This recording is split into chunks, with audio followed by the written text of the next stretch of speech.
And so I said to the guy who brought her, look, I live closer to Ann than you do.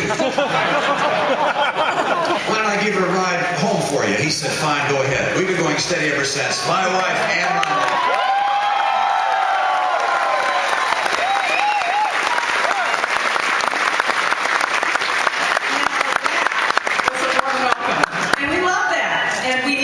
Because we need all of your energy and all of your passion to give us wind in our sails and push us all the way to the nomination to make sure that this is the next President of the United States.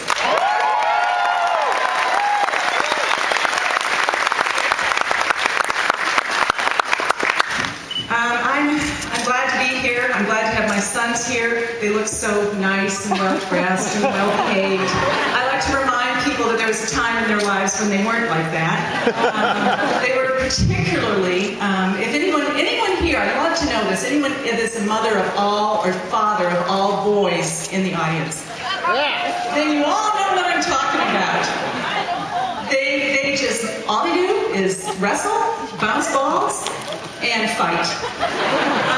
And so when I was a young mom, Mitt was traveling often in consulting, and he would call home and he would hear a very exasperated wife on the phone and at her wit's end, and he would say, hang in there, I'll be home soon. But he would also remind me of something which I loved. And he would say, Ann, what you're doing is more important than what I'm doing. Your job is more important than mine. And I loved that. And he was right, by the way.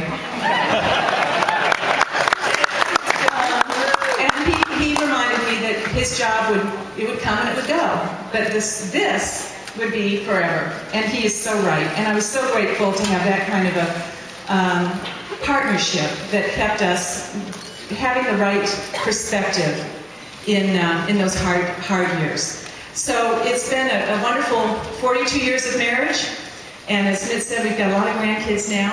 And I would like to remind people the best part of being a grandmother is watching my grandchildren misbehave. And then I just tell these boys, oh, you deserve it.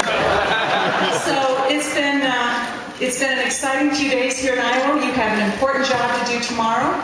In 24 hours, we need to get this process started, and we need to give Mitt the energy that he needs to push us forward to victory. So thank you all for being so great to be here. Thank you, sweetheart. And boys, you know, I was looking at some videotapes and on YouTube, actually, and looking at the president, then candidate Obama, going around Iowa about 4 years ago, campaigning. And he was making a lot of promises. And there's a huge gap between his promises and his performance. He said he was going to get us working again. He talked about repairing the nation and repairing the globe, the world. And a lot has happened over those last 3 years, but those are not the things that have happened. One of the greatest threats we face, of course, is what's going on in Iran as they move towards nuclearization and threaten the entire world. He has failed to put in place crippling sanctions. He failed to speak out when the dissidents took to the streets.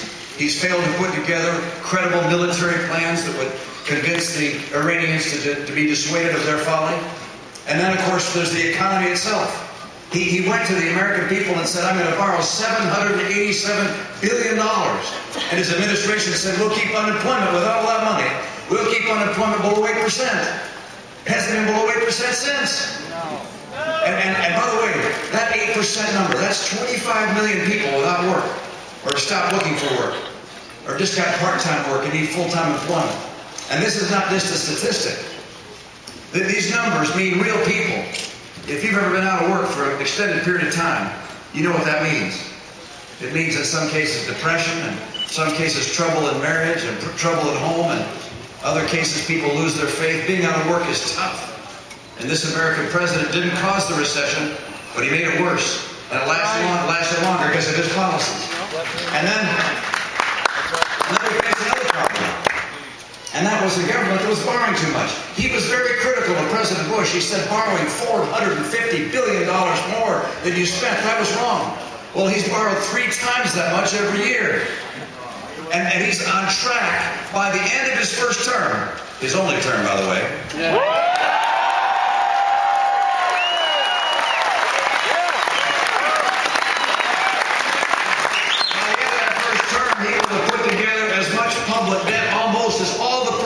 presidents combined. This has been a failed presidency. And I remember after he was inaugurated, he went on the Today Show. And he said, if I can't get this economy to turn around in 3 years, well, I'll be looking at a one-term proposition. I'm here to collect. You got something right. You see, to get people working, I'm convinced that to help create jobs, it helps to have had a job. And I'm going to use that private sector experience to get people working again. And how do you do that? Well, one is to make America, once again, the most attractive place in the world for entrepreneurs and innovators and pioneers and businesses of all kinds. So they come and invest here. I saw that the head of Coca-Cola, talk about an American iconic business, Coca-Cola, he said that it's a more favorable business environment in China than in the United States. I'm going to change that. We'll make it more attractive here.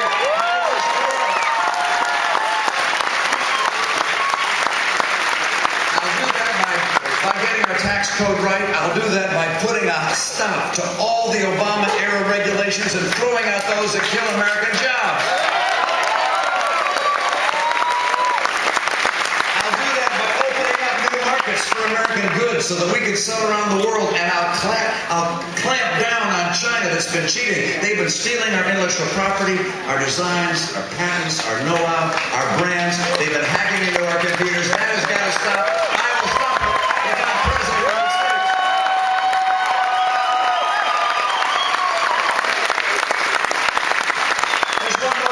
To make this an attractive place for enterprises and businesses and pioneers and job creators, and that is to finally take advantage of our oil, our gas, our coal, our nuclear, our renewables. Let's get energy secure in this country with our own energy.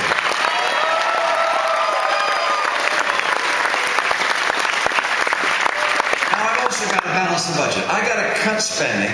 I got to cap federal spending, and then I've got to balance the budget. Now, how do you go about doing that? Let me tell you how you do that. Pardon? There we go. Okay, that's one idea. Okay, good. All right, he's got an idea. It's not the same as mine, but I appreciate your language. The idea is this. What you do to get our budget in line is you say this. You take all the programs the federal government has, and you say which of these programs is so critical that we've got to have it. And those things we keep. But those programs that don't pass the following test, we've got to get rid of. And this is my test. Is this program so critical it's worth borrowing money from China to pay for it? No! On that basis, we're going to get rid of some programs, even some we like. Now, the easy ones we get rid of are like this one. This one I get rid of on day one. Let's get rid of Obamacare. I'll get rid of it.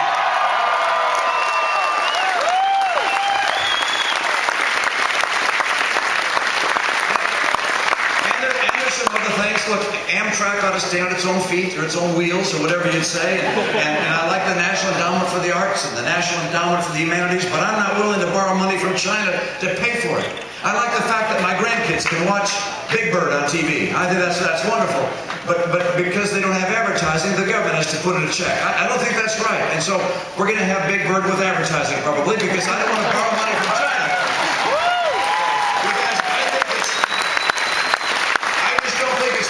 For us as a nation to borrow money knowing that my generation will never pay it back and the next generation will have to pay those burdens. It's wrong. We have to live within our means and finally get America on track to a balanced budget.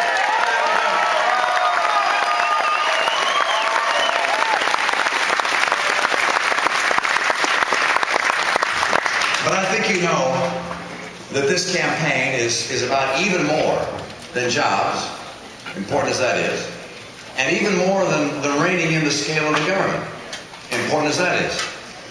This is also a campaign about two very different directions for America. One is represented by the vision of the founders.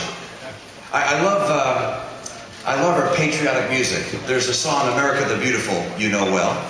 Oh, beautiful for spacious skies, for amber waves of grain. If corn counts as an amber wave of grain, where you're in that song. But one of the other verses says this: oh, beautiful for patriot's dream that sees beyond the years. The idea is that the founders in crafting America, in writing the Declaration of Independence and the Constitution, creating something that sees beyond the years, not something temporary, something enduring. That's the American experiment, and it worked. And when they crafted this country, they said that God had endowed us with certain unalienable rights, among them life, liberty, and the pursuit of happiness. The right in this nation for each individual to pursue happiness as he or she chooses. The circumstance of birth would not be a barrier to what we might achieve. Instead, our own effort could be that. Could be that.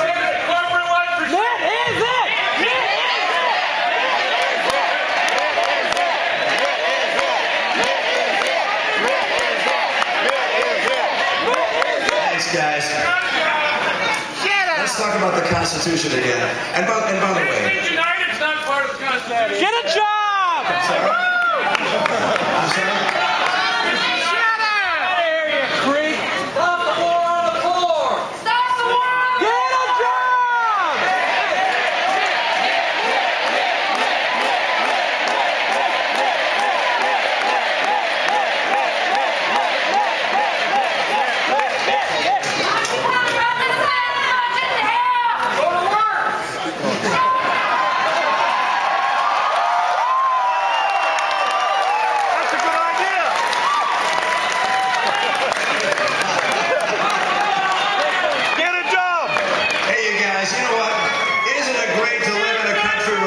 Express their views and just make it loud and clear. And I'll tell you one thing, when President Obama is here, I hope you're in the audience making the same sounds about his policies. Let's make it.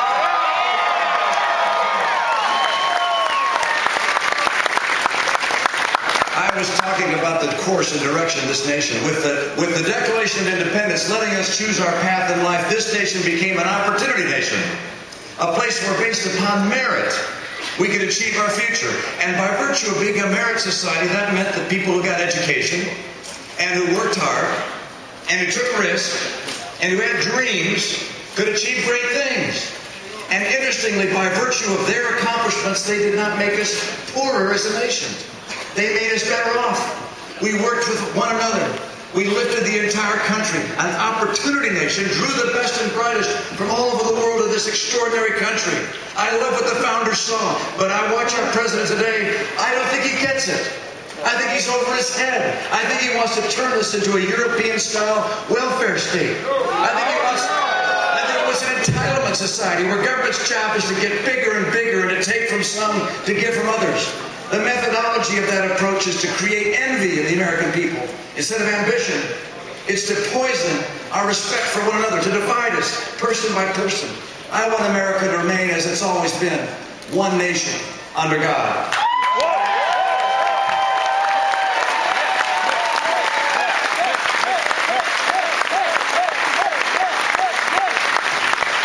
As a boy, I was taken by my mom and dad.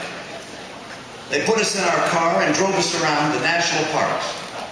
And it was a Rambler. Any of you remember Ramblers? Yeah, a couple of you do. And so we drove to the national parks and made it, actually. And along the way, we fell in love with America. We saw the extraordinary people of this country and the beauty of our mountains and our canyons and our rivers. We saw people who love their country as we do.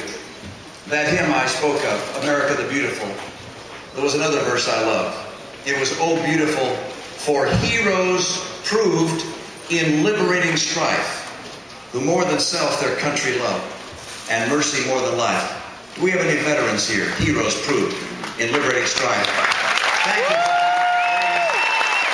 Thank you for your service. Thank you. I love this country's beauty. I love this country's people. I love this country's heroes.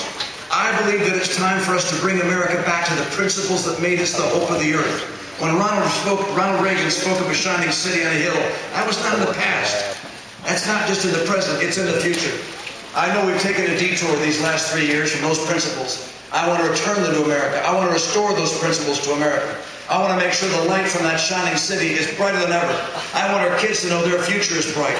I want to have an optimist in the White House, not a pessimist. I'm going to do everything in my power to restore the greatness of this great